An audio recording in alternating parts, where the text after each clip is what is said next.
पादाय कृष्ण पृष्ठाय भूतले श्रीमते भक्ति वेदांत स्वामिनिति नामिने।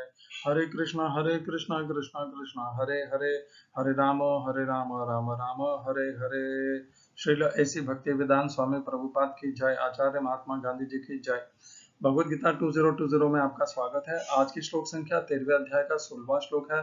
भगवान ने 12वें श्लोक से प्रारंभ किया था बताना। 13वें श्लोक से ज्ञेयम जो जानने योग्य है उसके विषय में विवरण, अर्थात भगवान स्वयं के विषय में बता रहे हैं। जानने योग्य कौन है? भगवान है जिनके विषय में हमें जानना है।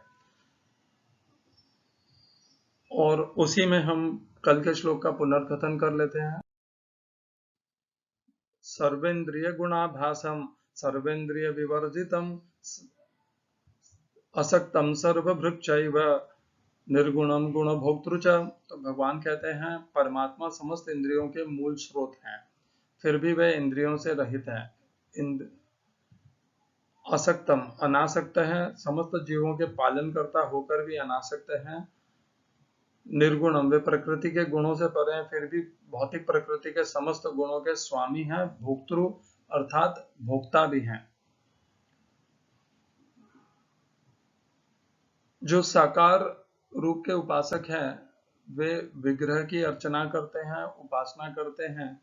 और उनमें से भी बहुत से लोग जिनका अभी विश्वास पूरा नहीं हुआ है, वे जब मंदिर में जाते हैं तो वे इसी प्रकार प्रश्न पूछते हैं कि भगवान ने तो कुछ खाया ही नहीं। तो इसी प्रकार जब भगवान को भोग अर्पण करते हैं तो भगवान ने कहाँ ग्रहण किया, इस प्रकार जब वे कहते हैं तो उनकी अश्रद्धा दिखती है कि उनमें यह श्रद्धा नहीं है कि भगवान ग्रहण कर सकते हैं। वे वे यही समझ पा रहे हैं कि विग्रह जो है वह एक मिट्टी का बना हुआ है, उस मिट्टी के भीतर चराचर में उन्हें भगवान नहीं दिख पा रहे हैं। भगवान कहते हैं मैं चराचर के भीतर स्थित हूँ, परंतु जो अचर है अर्थात मिट्टी है, धातु है, काष्ठ है, इन सब के भीतर जिनकी अश्रद्धा है वे भगवान को नहीं देख पाते।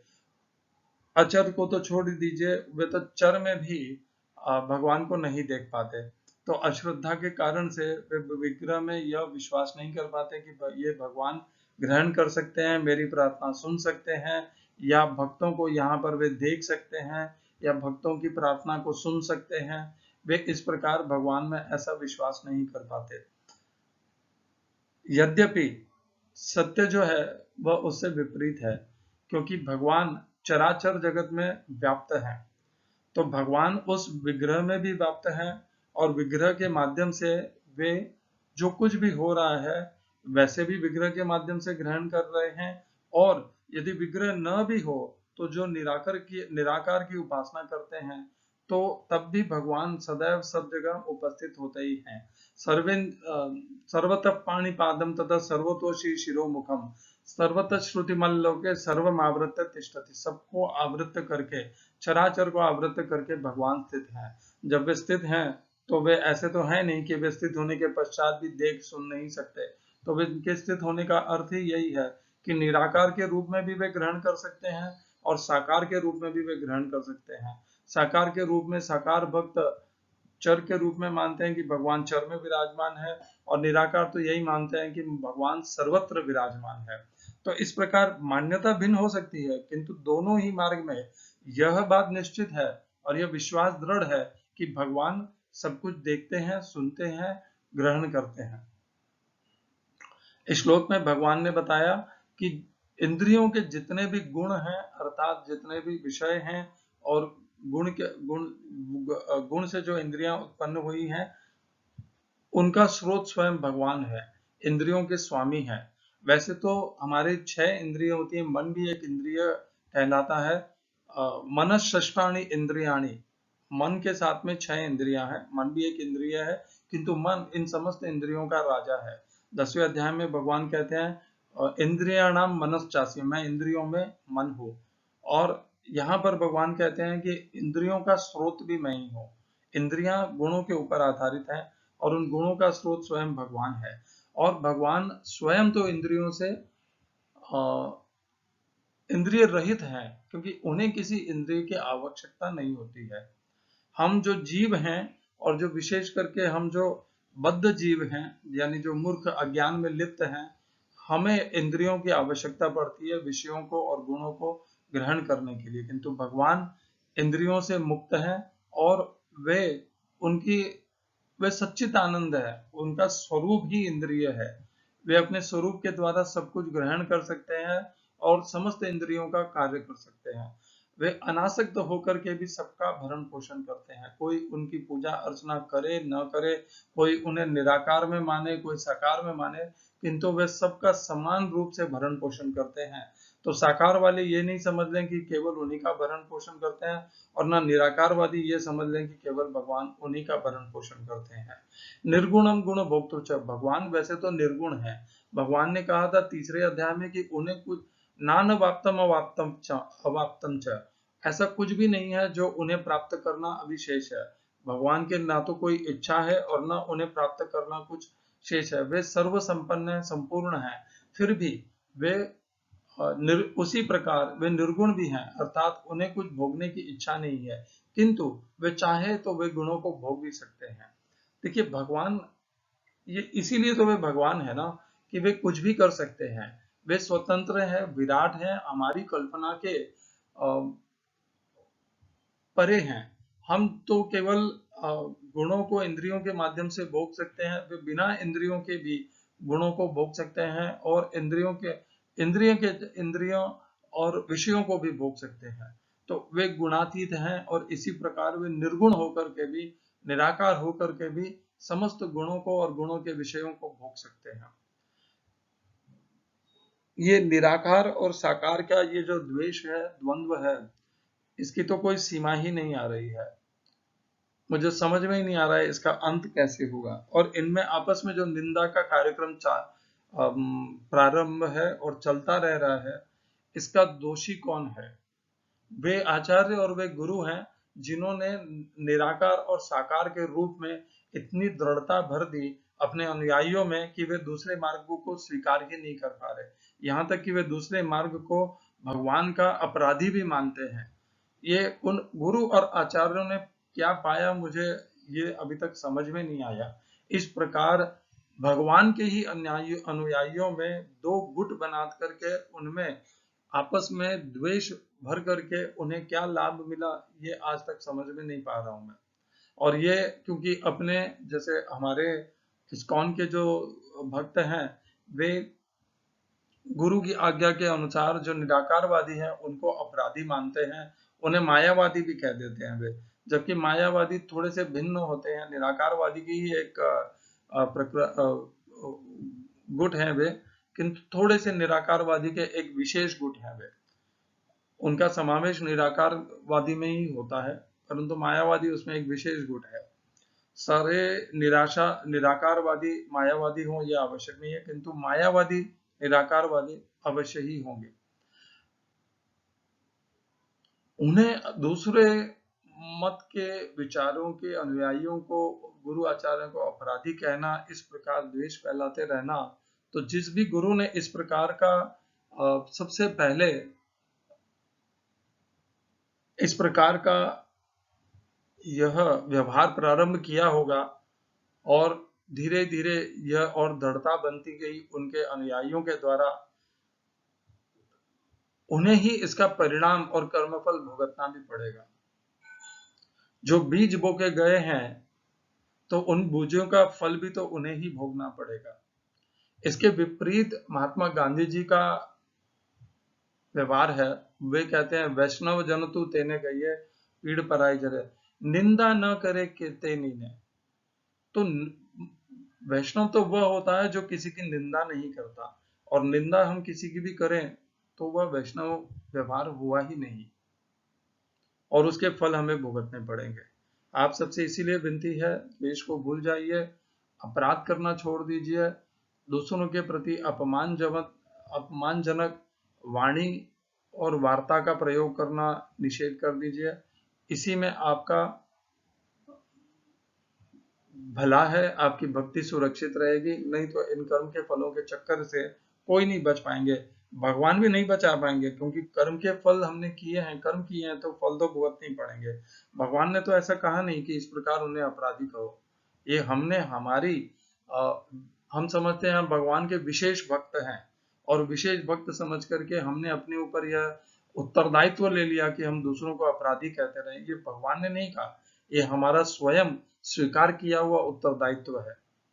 हमें किसी गुरु आचार्य ने पकड़ा दिया और हमने अपने बुद्धि और विवेक का प्रयोग ही नहीं किया, हमने वैष्णव आचरण को भी ताक पे रख दिया और उसको ग्रहण कर लिया, उस अपराध को हम अपना विवेक शून्य होकर के ऐसे करेंगे, तो इसका परिणाम तो हमें भुगतना पड़ेगा।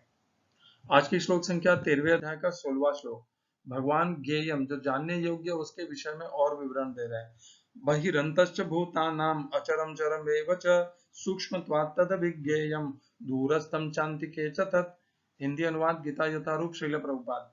परम सत्य जड़ तथा जंगम समस्त जीवों के बाहर तथा भीतर स्थित है। सूक्ष्म होने के कारण वे भौतिक इंद्रियों के द्वारा जानने या देखने से परे हैं। यद्यपि वे अत्यंत दूर रहते हैं, किंतु हम सबों के निकट भी हैं। English translation Gita as it is Swami Prabhupada. The supreme truth exists both internally and externally, in the moving and non-moving. He is beyond the power of the material senses to see or to know. Although far, far away, he is there everywhere. इस श्लोक में प्रयोग किए गए संस्कृत शब्दों के अर्थ हैं बहिः बाहर, अंतः भीतर, च भी भूतानाम जीवों का, अचरम अचर जड़ का,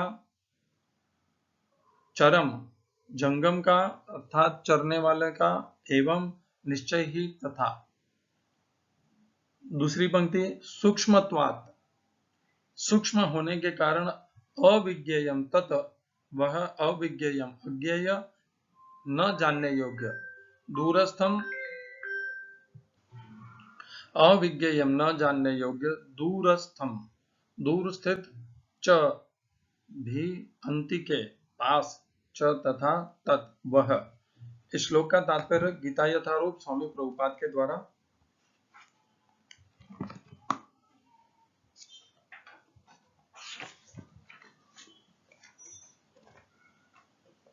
वैदिक साहित्य से हम जानते हैं कि परम पुरुष नारायण प्रत्येक जीव के बाहर तथा भीतर निवास करने वाले हैं। वे भौतिक तथा आध्यात्मिक दोनों ही जगतों में विद्यमान रहते हैं। यद्यपि वे बहुत दूर हैं, फिर भी वे हमारे निकट रहते हैं।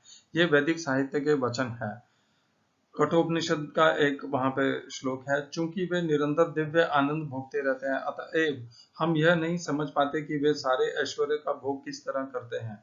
हम इन भौतिक इंद्रियों से न तो उन्हें देख पाते हैं न समझ पाते हैं।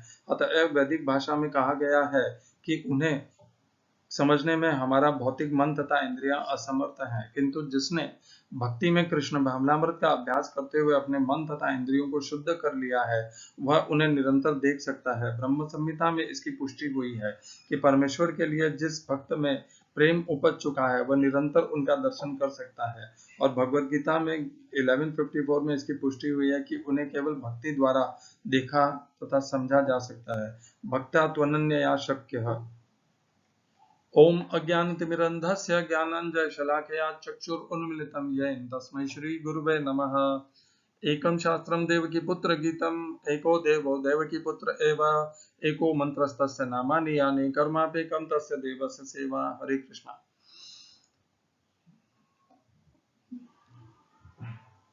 भक्त हो या अभक्त हो, दोनों यही जानना चाहते हैं कि भगवान कहाँ है।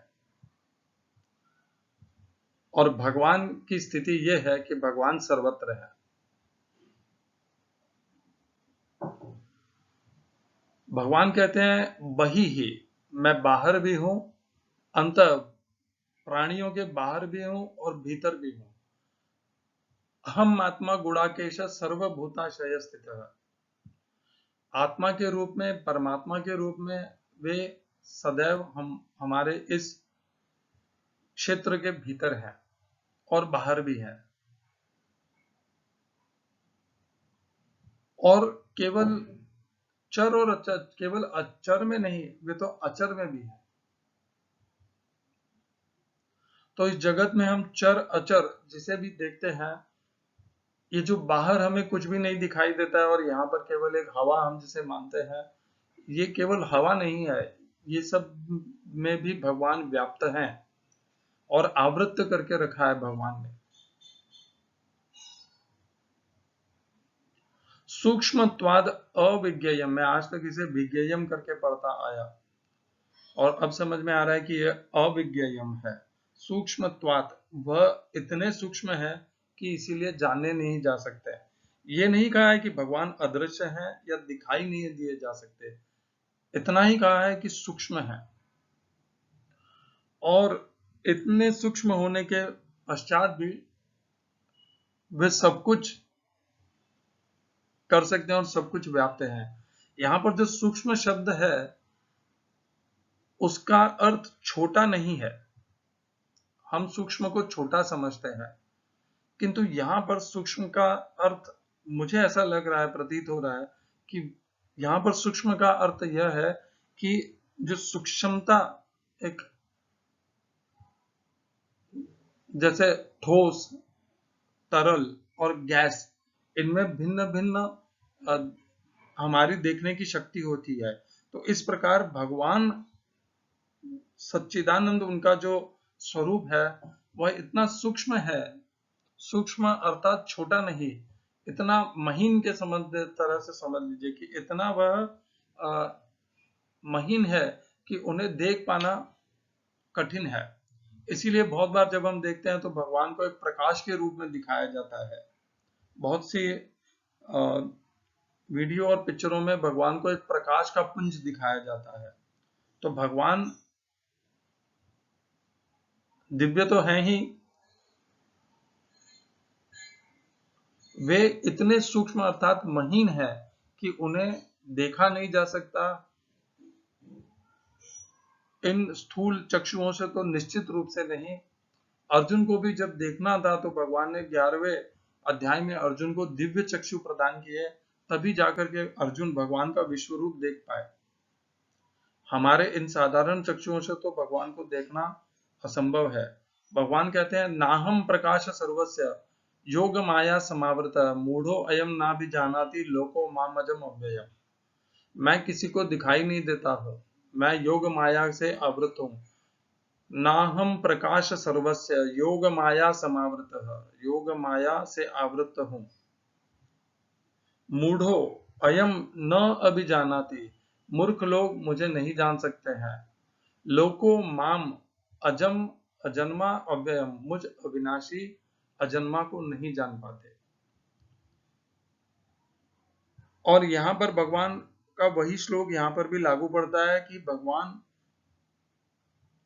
सबको दिखाई नहीं पड़ते, वे अपनी योग माया से ढके हुए हैं और उनको देखने के लिए दिव्य चक्षु या फिर कह लीजिए कि भक्ति के चक्षु आवश्यक हैं। क्योंकि भगवान ने कहा है 11वें अध्याय के 54वें श्लोक में और आगे भी बहुत बार कहेंगे भगवान कि भक्ति से मुझे जाना जा सकता है। दूरस्थम च अंतिके च तत्, वे अत्यंत दूर भी हैं अर्थात इस त्रिलोकी के परे भी हैं और इस त्रिलोकी के भीतर भी हैं। हमारे भीतर भी हैं और इस त्रिलोकी में भी हैं। ऐसा कोई स्थान नहीं है जहां पर भगवान नहीं है। भीतर भी हैं, बाहर भी हैं, सबको आवृत्त करके हैं। हम फिर भी उन्हें ना तो देख पाते हैं, न समझ पाते हैं, न उनमें विश्वास कर पाते हैं, न उनके लिए हमारे पास इतना समय है, ना हम उनका स्मरण कर पाते हैं। हम उनके ऊपर विशेष ध्यान भी नहीं देते। हम तो केवल इस दृश्य जगत में ही अपना समय और जीवन लगा करके इस दृश्य जगत के भीतर ही, दृश्य जगत के पीछे मूर्खतावश और पागलपनवश दौड़ते रहते हैं। जबकि इस दृश्य जगत के को धारण किए हुए स्वयं भगवान हैं। उन्होंने ये एक प्रपंच उनकी माया ने रचा हुआ है जिससे हम पीछे हम दौड़ते रहते हैं।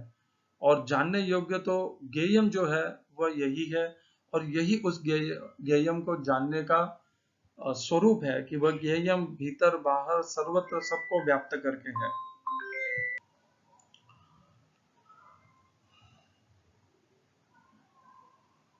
जब हम भगवान को इस प्रकार समझेंगे, छठे अध्याय में भी भगवान ने यही कहा था। भगवान ने कहा यो माम पश्यति सर्वत्र सर्वम च मयि पश्यति। देखिए हम एक श्लोक लेते हैं जो इससे जुड़ा हुआ है। 7वें अध्याय के 19वें श्लोक में भी भगवान कहते हैं बहु नाम जन्म नाम अंते ज्ञानवान माम प्रपद्यते वासुदेव सर्वमिति। ये वासुदेव सर्वमिति, चर और अचर में वासुदेव को देखना, तब हम भगवान को देख पाते हैं, समझ पाते हैं, हमारा विश्वास दृढ़ हो जाता है, जन्म बंधन के चक्र से छूट जाते हैं, पाश से छूट जाते हैं और भगवान को प्राप्त होते हैं। तो इस प्रकार वासुदेव, जब हम उन वासुदेव को, भगवान को चराचर में देख पाएंगे, तब वही जीवन की सफलता है, वही जीवन का लक्ष्य और उद्देश्य होना चाहिए, बाकी सब व्यर्थ है। 10वें अध्याय का 14वां श्लोक है जहां में भगवान अर्जुन कह रहे हैं भगवान को कि सर्वमेतद्रतं मन्ये यन्मां वदसि केशव न हि ते भगवन व्यक्तिम विदुर देवान दानवाः। भगवान जिस प्रकार ज्ञेयम यानी स्वयं के विषय में बता रहे हैं, इस प्रकार भगवान को केवल भगवान ही जानते हैं। देवता और दानव वे भी नहीं जानते कि भगवान किस प्रकार इस जगत में आवृत्य और व्याप्त करके स्थित है। ये जो भगवान ने अपने विषय में बताया है यहाँ पर 13वें अध्याय के 13वें श्लोक से लेकर 18वें श्लोक तक, यह जो भगवान ने अपना गुण और अपना विस्तार बताया है, यह देवता भी नहीं जानते, न दानव जानते हैं। और इसको समझना ही जीवन का उद्देश्य है। इसे विज्ञान के द्वारा समझना जीवन का उद्देश्य है।